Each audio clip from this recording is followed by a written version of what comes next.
Hello, everyone, and welcome to week 2 of our research project. Hopefully in week 1, you were able to get oriented to this course and learn about the assignments that you'll need to complete and those requirements for senior project. Moving into week 2, I really want to focus on getting you up to speed with just some basic background information that you'll need before we can even really start diving into the research project.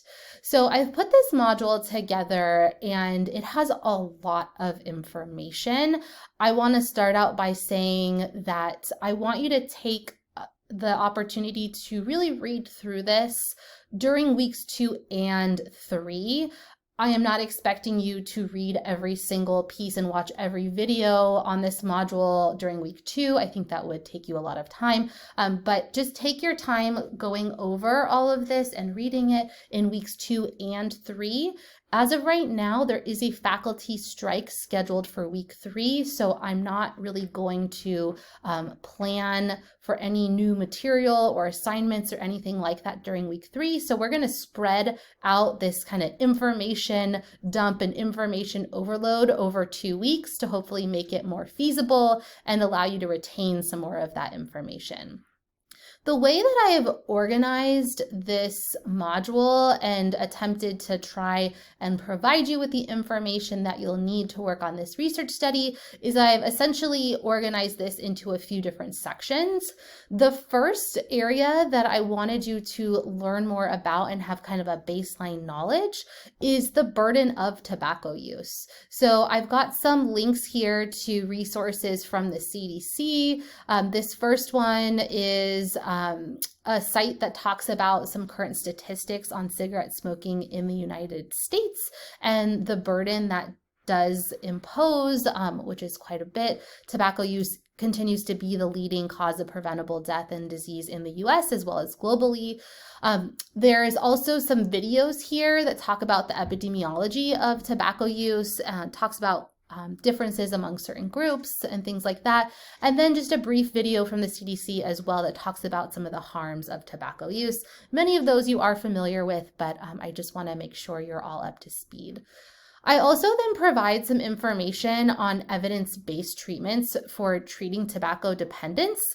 While tobacco use is one of the leading causes of preventable death and disease, the good news is that there actually are treatments to help people quit, and there's evidence-based treatments to help people quit. So a lot of people will try and, I'm sure you've heard, quit cold turkey, where they just decide to throw away their cigarettes. That's not really an evidence-based approach to trying to quit tobacco, and a lot of people can't quit that way. They end up relapsing pretty quickly. So my goal for you is to just have you understand and be aware of the evidence-based treatments that we do have and the tools that we can use in the clinical setting as public health professionals to promote tobacco cessation among individuals. Using these evidence-based approaches includes things like behavioral counseling combined with quit medications. These tools used together, used properly, actually double the chances that someone is going to quit for good. So in terms of public health, clinical promotion, what we want to be doing is making sure that people are using evidence-based approaches to quit tobacco. The next module covers smoking in the workplace. Our research project is looking at the association between smoker protection laws and how they actually affect employment and whether or not people try to quit. A lot of the work that's been done in this area has really focused on trying to reduce smoking in the workplace. So there's some resources here. This one's from the CDC that talks about smoke-free policies and how they reduce smoking with a focus on those in the workplace.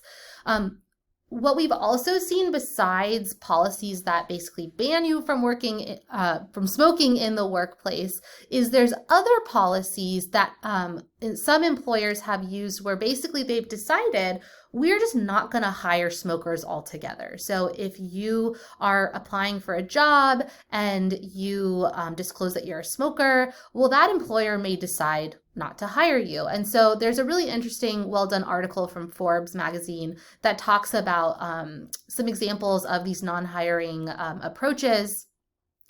And the crux of our research that we're going to be working on is looking at the effect of the smoker protection laws. So while a lot of employers have decided to not hire smokers, about 29 states have now said that you can't do that. You cannot decide that you're not going to hire people because they smoke. In certain states, in these 29 states, we are actually going to protect smokers as a protected class of people. Just like you're protected in terms of your gender, your disability status, you're also going to be protected as a smoker from any kind of employment discrimination in these 29 states. Those states are listed here. You do not need to memorize all 29 states, but I did provide that resource so you can take a look at those laws. There's a description of each one, and you can get a sense of which states have these smoker protection laws. And then the last section that I provided in this module that I want you to read and learn more about is the source of data that we are going to be using for our research projects. So we are going to be taking data from the Behavioral Risk Factor Surveillance System, or the BRFIS, which is data from the Centers for Disease Control and Prevention.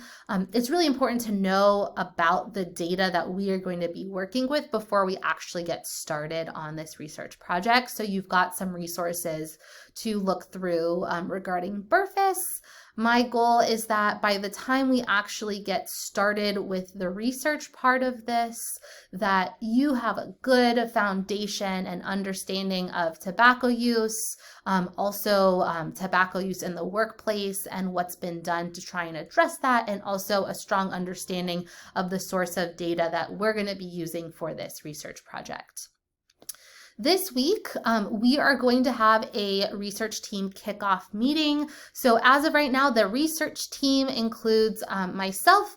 It also includes Ruby, who is a senior working on her senior project requirements. And then Rebecca is the selected Beacon Scholar who is going to be working on this project as a part of that Beacon Scholar Award. We are going to have our initial meeting on Tuesday, 1/16. This should say Tuesday. It's Tuesday, 1/16 in week 2 at 2:30. Remember that next week in week 2, our Tuesday follows a Monday schedule. So this is technically a Monday at 2:30, but we'll meet at 2:30 on Tuesday, given that Monday schedule. And then Ruby is going to have this reflection that is due as a part of writing the paper that's required for your senior projects. It's your reflection 1, and feel free to take weeks 2 and 3 to work on that reflection. You're essentially going to write about what it is that you learned from these different topics that you read about. That will be due at the end of week 3. So in summary, what you're going to need to do for week 2, we're going to meet on Tuesday the 16th from 2:30 to 3 on Zoom. That information is on the overview page here in week 2. We're going to meet using this Zoom link here.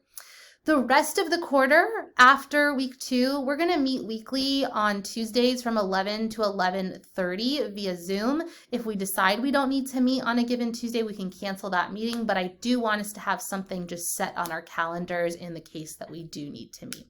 So during the next 2 weeks, you're going to work on those readings, those videos. You're going to attend our research team kickoff meeting on Tuesday the 16th. And then Ruby, you are going to work on that reflection, which is going to be a part of that final paper you're going to turn in at the end of the quarter.